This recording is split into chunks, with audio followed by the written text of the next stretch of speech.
நண்பர்களே, இன்னும் ஒரு இனிய காலை பொழுதில் தீதும் நன்றும் நிகழ்ச்சியில் உங்களை சந்திப்பதில் மிக்க மகிழ்ச்சி அடைகிறேன். குழந்தைகளுக்கு கதை சொல்வது என்பது ஒரு மிகப்பெரிய கலை. குழந்தைகளுக்கு கதைகளை சொல்வது மிக மிக அவசியமான ஒன்று. அப்படி குழந்தைகளுக்கு கதைகள் சொல்வதற்காக, அதனுடைய முக்கியத்துவத்தை வலியுறுத்துவதற்காக பல நாடுகளில் ஒரு தினம் கொண்டாடப்படுகிறது. அதுதான் டெல் எ ஃபேரி டேல் டே என்று சொல்லப்படக்கூடிய குழந்தைகளுக்கு கதை சொல்லுகிற தினம். இந்த தினம் என்பது குழந்தைகளினுடைய அந்த மன வளர்ச்சியில், சிந்தனை வளர்ச்சியில், ஆரோக்கிய வளர்ச்சியில் அவர்கள் கதைகளை கேட்க வேண்டியதனுடைய அவசியத்தை, அவர்களுக்கு கதைகள் சொல்லப்பட வேண்டியதனுடைய அவசியத்தை இவை வலியுறுத்துகின்றன. நீங்கள் பார்த்தீர்கள் என்று சொன்னால், இன்றைக்கு வீட்டில் பெரியவர்கள் அல்லது தாத்தா பாட்டி என்போர் இன்றைக்கு பெரும்பாலும் நம்முடைய தனி குடும்பங்களில் இல்லாமல் ஆகிவிட்டார்கள் என்பதுதான் உண்மை. பெற்றோர்கள் வேலைக்கு போய் விடுகிறார்கள். அப்படியே அவர்கள் வீட்டில் இருந்தாலும் அவர்களுக்கு சொல்வதற்கு கதைகள் எதுவும் தெரியாது. அதே சமயத்தில் குழந்தைகள் பெரும்பாலும் இந்த எலக்ட்ரானிக் காட்ஜெட்ஸ் என்று சொல்லக்கூடிய மின்னணு சாதனங்களில் நாள் முழுக்க மூழ்கி கிடக்கிறார்கள். அவர்களுடைய விளையாட்டுகள் என்பது அந்த மின்னணு சாதனங்களோடு மட்டுமே தொடர்புடையதாக மாறிவிட்டன. இந்த நிலையில்தான் கதைகள் சொல்வதனுடைய அவசியத்தை நாம் இங்கே பேச வேண்டியிருக்கிறது. கதைகள் சொல்வதன் மூலமாக ஒரு குழந்தை அந்த கதையில் சொல்லப்படுகிற காட்சிகளை தன்னுடைய மனதில் உருவகித்துக் கொள்கிறது. அப்படி உருவகித்துக் கொள்கிற போது குழந்தைகளினுடைய கற்பனை திறன் வளர்கிறது. கற்பனை திறன் மட்டுமல்லாமல் அவர்களே கதைகளை உருவாக்கக்கூடியவர்களாகவும் மாறுகிறார்கள்.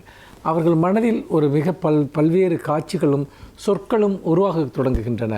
காட்சி தொடர்களும் சொற்கூட்டங்களும் மனதில் உருவாகிற போது அவர்கள் மனம் கனவுமயமாக மாறுகிறது. கனவுமயமாகிற மனம்தான் லட்சியங்களை நோக்கி செல்லுகிற மனமாக இருக்கும். லட்சியங்களை நோக்கி செல்வதற்கு நமக்கு கனவுகள் முக்கியம், சிந்திக்கிற ஆற்றல் முக்கியம். அப்படி பார்க்கிற போது நமக்கு குழந்தைகளுக்கு எல்லா விதமான கதைகளையும் சொல்லலாம். இப்பொழுது நம்முடைய நாட்டார் கதை மரபில் பார்த்தீர்கள் என்றால் ஏராளமான கதைகள், குழந்தைகளுக்கு சொல்லக்கூடிய கதைகள் இருக்கின்றன. நம்முடைய மரபில் வரக்கூடிய பஞ்சதந்திர கதைகளை எடுத்துக்கொள்ளுங்கள், அல்லது தெனாலிராமன் போன்ற கதாபாத்திரங்கள், பீர்பால், அதே போல் பீர்பாலினுடைய கதைகள், இன்னும் சொல்லப்போனால் முல்லா நசுருதீன் கதைகள், இவையெல்லாம் உலக அளவில் குழந்தைகளுக்கு சொல்லப்பட்ட ஆனால் மிக மிக ஒரு தர்க்கபூர்வமான, அறிவுபூர்வமான கதைகள் என்று சொல்லலாம். நம்முடைய மூதாதையர்கள் இருந்தார்கள், முன்னோர்கள் இருந்தார்கள், தாத்தா பாட்டிகள் இருந்தார்கள். ஆனால் நம் குழந்தைகளுக்கு கதைகள் சொல்வதற்கு யார் இருக்கிறார்கள்? நாம் தான் இருக்கிறோம். நமக்கு கதைகள் தெரியுமா? நாம் கதைகளை சொல்ல முடியுமா என்பது முக்கியமான கேள்வி. கதைகள் என்றைக்கும் அழிவற்றவையாக காலந்தோறும் தொடர்ந்து வந்து கொண்டிருக்கின்றன. அவை மனித மனதை வளப்படுத்துகின்றன, மனிதர்களுடைய கனவுகளை உருவாக்குகின்றன. அப்படி இருக்கிற போது குழந்தைகளுடைய சிந்தனை திறனையும் கற்பனை திறனையும் ஆற்றலையும் வளர்ப்பதற்கு கதைகள் சொல்வது மிக மிக முக்கியம். ஒருவேளை அப்படி நமக்கு கதைகள் சொல்ல அவகாசம் இல்லாவிட்டால் மிகச்சிறந்த குழந்தை நூல்கள் எழுதப்படுகின்றன. அந்த நூல்களை வாங்கி குழந்தைகளை அவற்றை வாசிப்பதற்கு அவர்களை தயார் செய்ய வேண்டும். நிச்சயமாக வீட்டில் குழந்தைகளுக்கான புத்தகங்கள் இருந்தால் அதை குழந்தைகள் எடுத்து பார்ப்பார்கள், புரட்டுவார்கள், படிப்பார்கள். மிகவும் நன்றாக எழுதப்பட்ட, தயாரிக்கப்பட்ட குழந்தைகள் இலக்கியங்கள் இருக்கின்றன. கதையை நீங்கள் தான் சொல்ல வேண்டும் என்பதில்லை. நிறைய யூடியூப் சேனல்களில் கூட சிறந்த கதை சொல்லக்கூடியவர்கள் இருக்கிறார்கள். அந்த பக்கங்களை குழந்தைகளுக்கு அறிமுகப்படுத்தி இந்த கதைகளை கேளுங்கள் என்று நாம் சொல்லலாம். நாமே சொல்வது என்பது நேரடியாக குழந்தைகளோடு ஒரு உணர்வுபூர்வமான நெருக்கத்தை ஏற்படுத்தும். அதற்கு அவகாசம் இல்லாத போது நாம் குழந்தைகளுக்கு கதைகளை நாம் புத்தகங்களின் வழியாகவும் மற்றும் நவீன மின்னணு சாதனங்களின் வழியாகவும் அவர்களிடம் கதைகளை கொண்டு சேர்ப்போம். கதைகளின் வழியாகத்தான் தலைமுறைகள் வளர்கின்றன, சிந்தனைகள் வளர்கின்றன. அடுத்த தலைமுறைக்கு உணவூட்டுவது எவ்வளவு முக்கியமோ அவ்வளவு முக்கியம் அவர்களுக்கு கதைகளை ஊட்டுவதும். மீண்டும் இன்னும் ஒரு புதிய சிந்தனையோடு உங்களை சந்திக்கிறேன். நன்றி, வணக்கம்.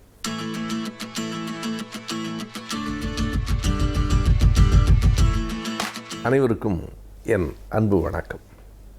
டாக்டர் கோபூர் என்று சொன்னால் பெரும்பான்மையாக எல்லோருக்கும் தெரியும். அவர் ஒரு மனோதத்துவ மருத்துவர், பகுத்தறிவாளர், இலங்கையில் வாழ்ந்தவர் என்கிற செய்திகள் பொதுவாக அறியப்பட்டவை. உண்மையாக சொல்ல வேண்டுமானால் அவர் இலங்கையில் வாழ்ந்த காலம் கூடுதல், இலங்கையிலே தான் மறைந்தார் என்றாலும் அவர் இந்தியாவைச் சேர்ந்தவர் என்பதுதான் உண்மை. 1898 ஏப்ரல் 10 அவர் கேரளாவிலே திருவள்ளா என்கிற ஒரு சின்ன ஊரிலே பிறந்தார்.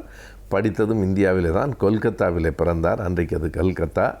அதற்கு பிறகு அவர் பேராசிரியராக, அதுவும் தாவரவியல் பேராசிரியர், அவர் மனோதத்துவ பேராசிரியர் அல்ல, தாவரவியல் துறையில் பேராசிரியராக இலங்கையிலே போய் வேலையில் சேர்ந்தார். 1959ஆம் ஆண்டு அவர் ஓய்வு பெற்றார். அதற்கு பிறகும் அங்குதான் இருந்தார். 1978 81வது வயதில் அவர் இலங்கையிலே மறைந்து போனார். ஆனால் கோவூரை பற்றி எப்படி உலகம் அறிந்திருக்கிறது, என்ன காரணத்தினால் என்றால், அவர் ஒரு மிகச்சிறந்த பகுத்தறிவாளராக விளங்கினார். பகுத்தறிவு கருத்துக்களை எழுதியதோடு மட்டுமல்லாமல் பொது அரங்குகளில், மேடைகளில், இந்தியாவில், கேரளாவில் எல்லா இடங்களிலும் அந்த பகுத்தறிவு கருத்துக்களை பரப்பியதில் டாக்டர் கோவூருக்கென்று ஒரு தனி இடம் உண்டு.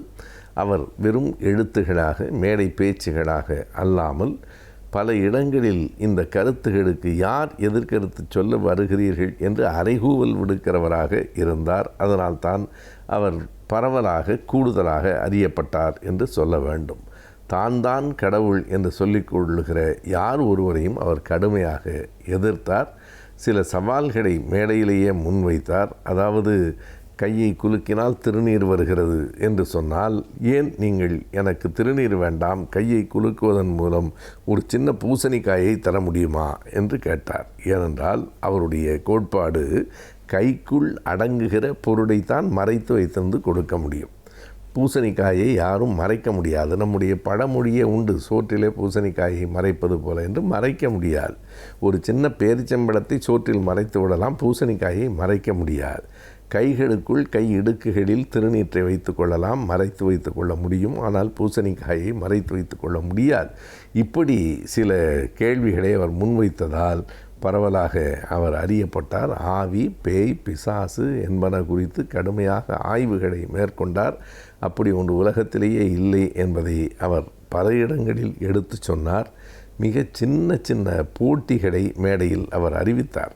இதற்கு விடை சொன்னால் இப்போதே 1,00,000 ரூபாய் பரிசு என்றார். 1,00,000 என்பது அந்த காலத்தில் மிக மிக பெரிய தொகை. என்ன போட்டி? அப்படி ஒரு கூட்டத்தில் நானே இருந்திருக்கிறேன். ஒரு உரைக்குள், அதாவது சீல்டு கவர் என்று மூடப்பட்ட உரைக்குள் ஒரு ரூபாய் நோட்டை வைத்திருக்கிறார். அது 100 ரூபாயாக இருக்கலாம், 500 ரூபாயாக இருக்கலாம். அந்த ரூபாய் நோட்டின் எண் என்ன என்று யாராவது சொல்லுங்கள். பெரிய மந்திரமெல்லாம் தெரியும், எதிர்காலத்தில் நடப்பதையெல்லாம் சொல்லுகிறோம் என்று சொல்லுகிற நீங்கள், இந்த கரன்சி நோட், இந்த ரூபாய் நோட்டில் இருக்கிற எண் என்ன என்று சொல்லுங்கள், இப்போதே 1,00,000 தந்து விடுகிறேன் என்றார். அவருடைய வாழ்நாள் முழுவதும் யாரும் அந்த கேள்விக்கு விடை சொல்லவில்லை. அவர் இறந்த பிறகு அவருடைய விருப்பப்படி அவர் உடல், கண் எல்லாம் தானமாக கொடுக்கப்பட்டது. அவர் பிறந்த நாள் ஏப்ரல் 10.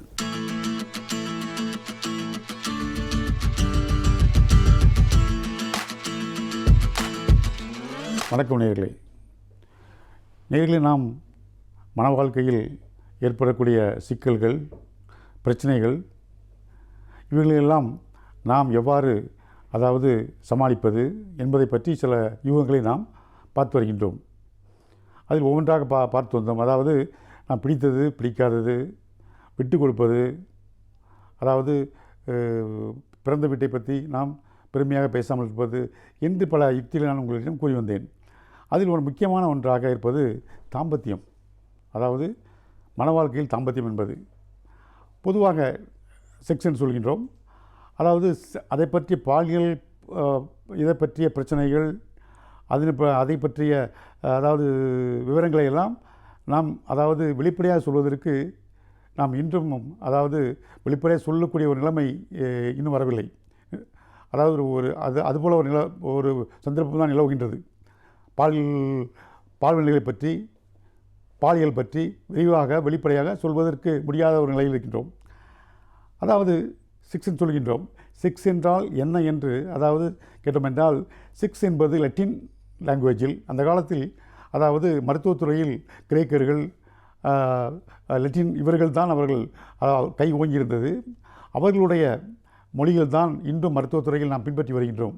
அது லத்தீன் மொழியில் செக்ஸ் என்றால் என்ன என்றால், பிரி என்று அர்த்தம், டிவிஷன் 2 மேஜர் பிரிவுகள், பைஃபர்கேஷன் என்று அர்த்தம், 2 மேஜர் பிரிவுகள் என்று அர்த்தம். அதை செக்ஸஸ் என்று கூறினார்கள். அந்த செக்ஸ் என்பது என்னவென்றால், அது வாழ்க்கையில் எவ்வாறு அது பயன்படுகிறது என்றால், வாழ்க்கைக்கு ஒரு முக்கியமான ஒன்றாக அமைகின்றது. நம் வாழ்வை ஆரோக்கியமாக வாழ்வதற்கும் செக்ஸ் உதவுகின்றது. அது மட்டுமல்லாமல் நாம் நீண்ட ஆயுளுடன் வாழ்வதற்கும் அது உதவுகின்றது. வாழ்வு அர்த்தமுள்ளதாக மாறுவதற்கும் அது உதவுகின்றது.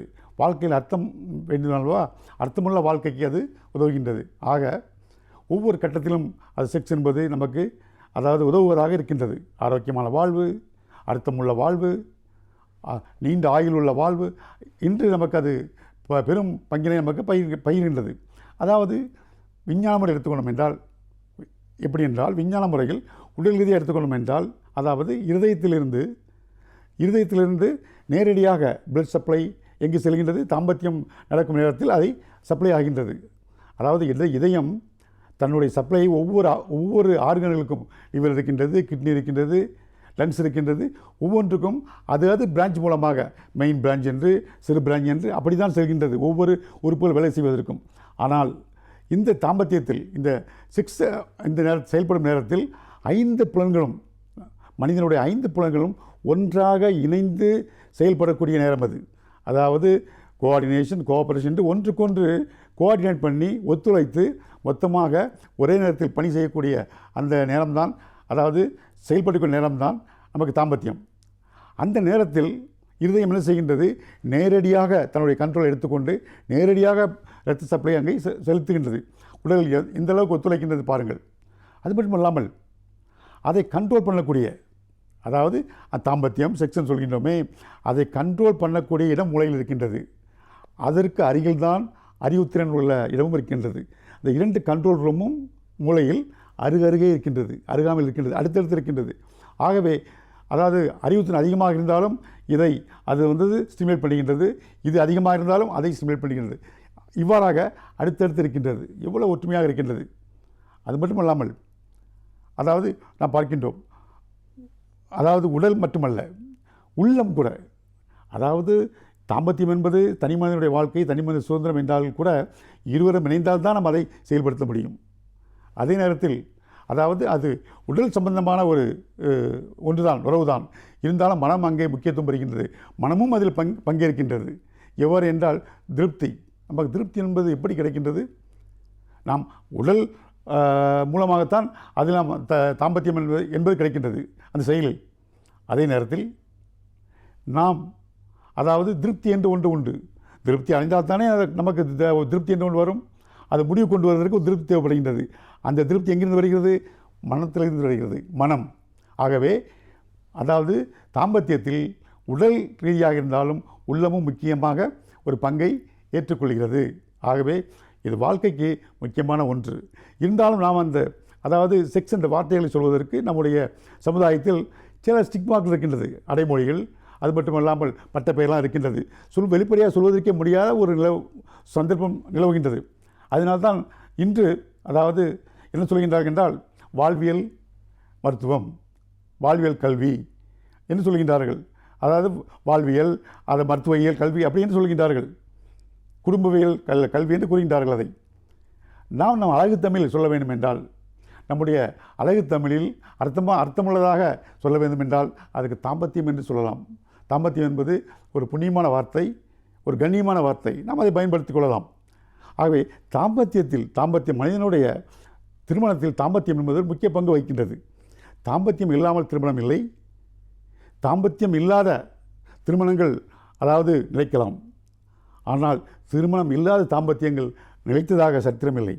ஆகவே தாம்பத்தியம் என்பது ஒரு முக்கியமான ஒன்றாக இருக்கின்றது.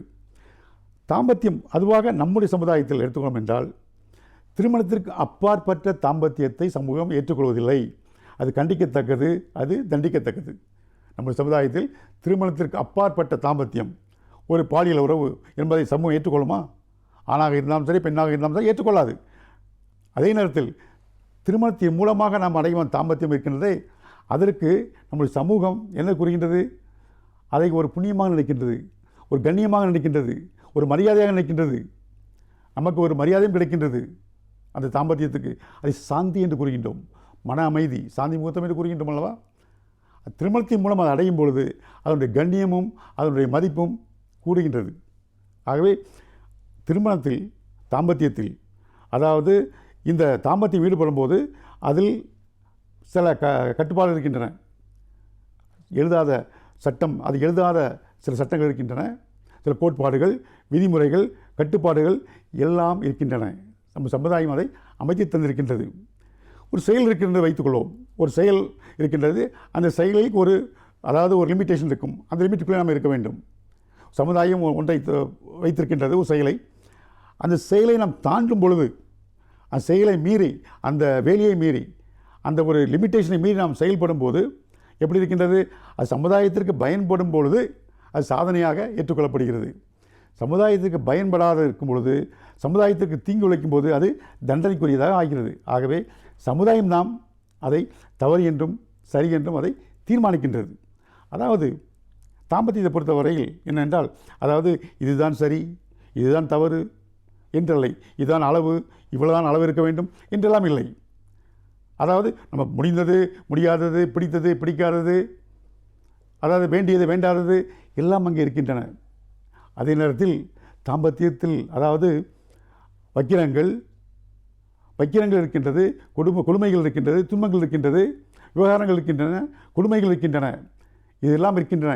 இதையெல்லாம் கட்டுப்படுத்ததான் சமுதாயம் சட்டங்களை, எழுதாத சட்டங்களை இயக்கி வைத்திருக்கின்றது, கட்டுப்பாடுகளை.